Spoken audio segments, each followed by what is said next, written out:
Hi, my name is Robert. This video is designed to give you step-by-step, detailed instructions on completing the task at hand. Please read the comments in the About section of this video.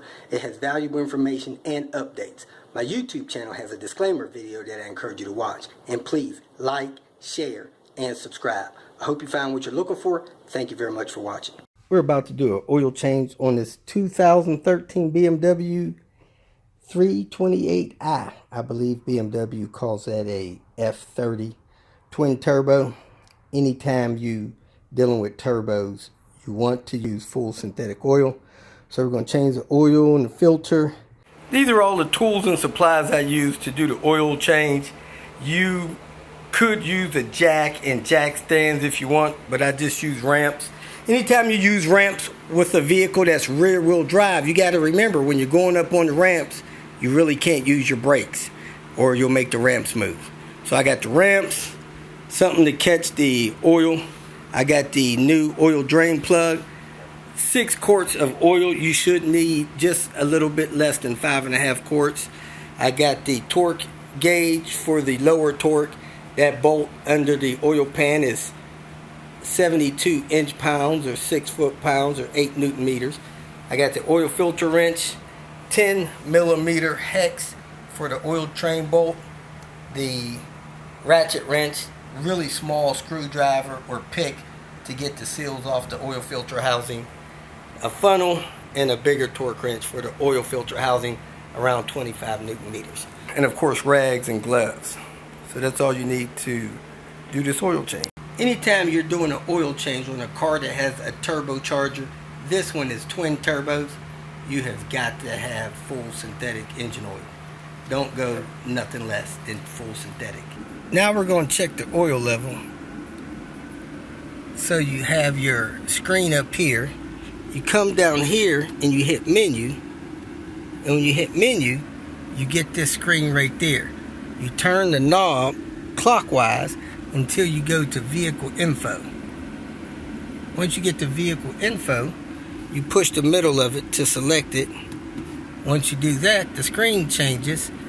You go to vehicle status, you push it in again. First thing you want to do is either jack the car up or put the car up on ramps. Now, anytime you have a rear wheel drive car that you're putting up on ramps, you can't touch the brakes as it goes up on the ramps. You got to let it get all the way up there and then brake it once it's up there, or your ramps will slide around on you and you'll be wrestling with that. So anyway, got it up on ramps. We're going to check the oil before you drain it so you can get an idea of how much oil the car is consuming, and then pop the oil cap, get under it, and drain the oil out after you put a drain pan under it. Before you start an oil change on this vehicle in particular has a plastic oil drain plug in the oil pan. The oil pan looks plastic as well, so you should get a new oil bolt. Now the torque, 8 newton meters, you may want to get a small type of torque wrench that does inch-pounds and get a new one, because if you use an old one and it cracks on you, or you strip it, or it strips, you're going to have a mess on your hands. So try to make sure you get a new drain bolt, oil filter, oil, and go from there. The nice thing about this, it's got this big splash pan under here, and it has a little access. You're supposed to have a little clip that turns and lets you drop that down, and your oil drain bolt is right there. 10 millimeter hex. I'm gonna go ahead and turn that out, drop the oil in the pan. I already took the oil cap off of the top of the engine. While that's draining in the pan, underneath you want to take the oil filter off of the top, put a rag under it, unscrew it real slow, lift it out real slow, catch it with a rag. There it is. Unscrew it. Once you get it almost totally off, you want to put a rag down there and unscrew it real slow and lift it out real slow. You don't want to drop a bunch of oil on your alternator. Sometimes these are hard to get off of the filter housing, so I just leave them on. You want to pull this filter off of there, discard that, take that little gasket off of there, take that gasket off of there, replace it with the one that you get, the new ones. And then take your filter, press it on there. The new filter presses on either direction. There's not a top or bottom. You just want to push it in there so that it's seated all the way. I got the new filter pressed all the way on.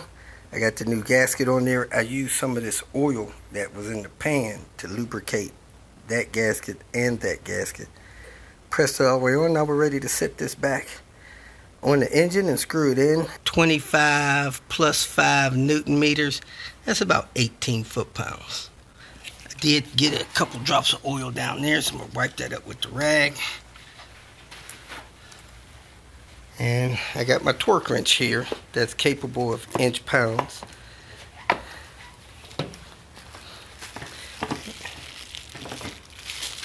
So the bolt that goes in the oil pan is supposed to be torqued to 8 Newton meters, which is about 5 foot-pounds. So that thing's not much more than snug. So let me get this set, get down there and install that bolt. This is an inch-pound torque gauge. Newton meters times 0.75 equals your foot-pounds, which is 6 foot-pounds. 6 times 12 equals 72 on your inch-pounds. So I'm going to adjust this to 72, torque that bolt on down there, and then I'm going to take 25, between 25 and 30 Newton meters, multiply that by 0.75 to get my foot-pounds and torque that. Turn that in by hand, then it started clicking. It's got some kind of notches on the bolt. Then I put my torque wrench on it and slowly cranked it in until I felt the torque wrench pop.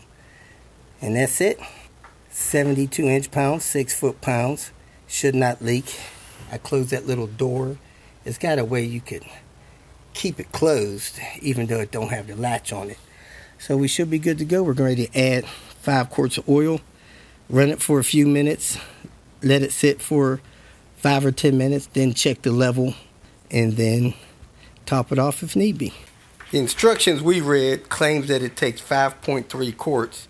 So we're going to put 5 quarts in there and let it run 5-10 minutes, check it, and top it off if necessary. Then you have this stuff here. You want to turn your knob until you get to measure oil level. Push it in. Only possible when engine is at operating temperature, switched on, and the vehicle is in park or neutral on level surface. So let's go ahead and start the vehicle.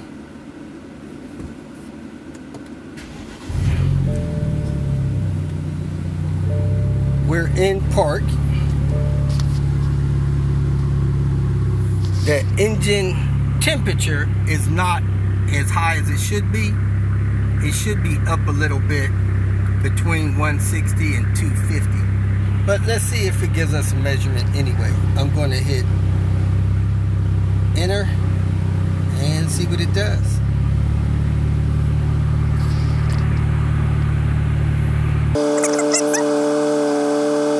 The temperature is just a little bit above 160, which means it's warm, not quite at operating temperature.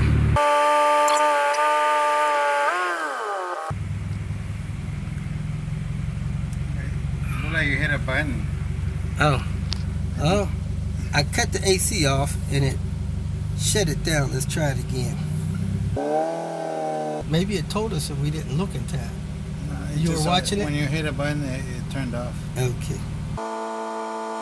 It's a little higher, above 160, probably about 170, 180. We're a little bit warmer on the temperature. 90% checked. 97. Oh, that was the level? 97? Okay. It's at 97. So it needs a little bit more. Oh, okay. Here it is here. Minimum here, maximum there. It's right at the max. Oh, where is the max? Okay, cool. Once your level's complete, go back to menu, back to your radio.